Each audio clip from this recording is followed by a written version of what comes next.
jostle and hubbub, loud music and light. The sort of place that filled readily with fashionable drunks, young couples flirting their way through clandestine assignations, and single men with darting eyes who called in when the theaters closed in the hope of making the acquaintance of a chorus girl. On this particular evening, it was some way past midnight on September 16, 1896, a young man, rather smartly dressed in a jacket, waistcoat, and straw hat, was dawdling at a table in the Gardens restaurant. He was in his middle 20s and not especially attractive, pale and thin, of average height, and sporting a poorly nourished mustache that quite failed to impose itself on a face dominated by a large nose and larger teeth. His long, tawny hair had been greased, parted in the middle, and then plastered down across his forehead. Occasionally, as he leaned forward, a few strands would break free and dangle limply across one eye until they were pressed back into place.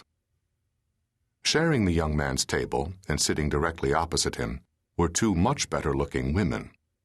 These girls were even younger than their host, perhaps 18 or 20 years old, and they were fashionably clad in thick embroidered silk, their waists tightly nipped with stays, and their neatly made-up faces half hidden beneath elaborate hats. They called themselves actresses, but they were really nothing more than dancing girls, high kickers from a nearby show. They had drunk enough over the last few hours to feel pleasantly relaxed, and now they chattered happily, giggling as they told tales of their experiences.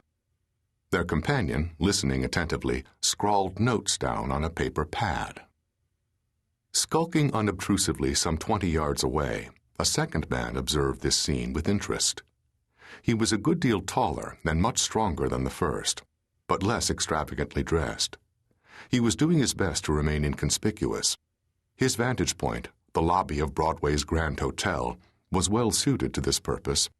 It was crowded and less well lit than the street outside, and by pressing himself flat against a wall, the man could keep a close eye on the garden with little chance of being seen himself. He had done this sort of thing often enough to learn patience, and after a while he was grimly pleased to note that a third young woman had walked up to the table in the restaurant. The newcomer was even more striking than the chorus girls, exceptionally beautiful, her pretty mobile face framed by a mass of startling dark red curls. She was wearing a simple shirtwaist, a fitted blouse with mannish collar and cuffs that neatly displayed her figure, and she slid into the seat beside the man with greasy hair. He greeted her enthusiastically. Now, the watcher knew that he was right. He pulled out a pocket watch and checked the time. It was approaching 2 a.m. The watching man did not have long to wait. The little group around the table broke up only a few minutes later, when one of the dancers rose to leave, and the young man in the straw hat offered to escort her to a streetcar stop about 100 yards away. The other two girls loitered on the nearest corner, waiting for him. When their companion returned, he seemed lost in thought, head down, eyes fixed on the sidewalk, and only half aware of a pair of late-night revelers lurching down the road ahead of him. These men reeled up to the redhead and the chorus girl and passed them rather close. Perhaps a few words were exchanged. At once, a loud commotion snapped the young man from his reverie.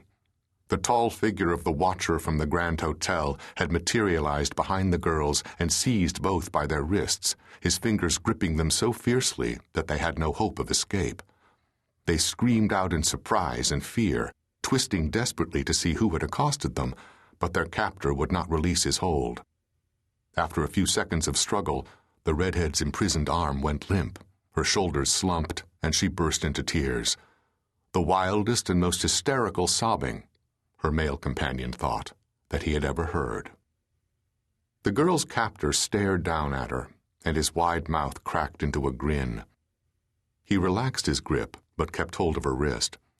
To the young man who had sat with her in the garden, hurrying now toward her over the road, he seemed picturesque as a wolf, his face a study in triumph. The wolf fixed both girls with his gaze. "Come to the station house," he said. "You are under arrest for soliciting two men." His name was Charley Becker, and he was a New York City cop. Becker was not much older than the women he was arresting.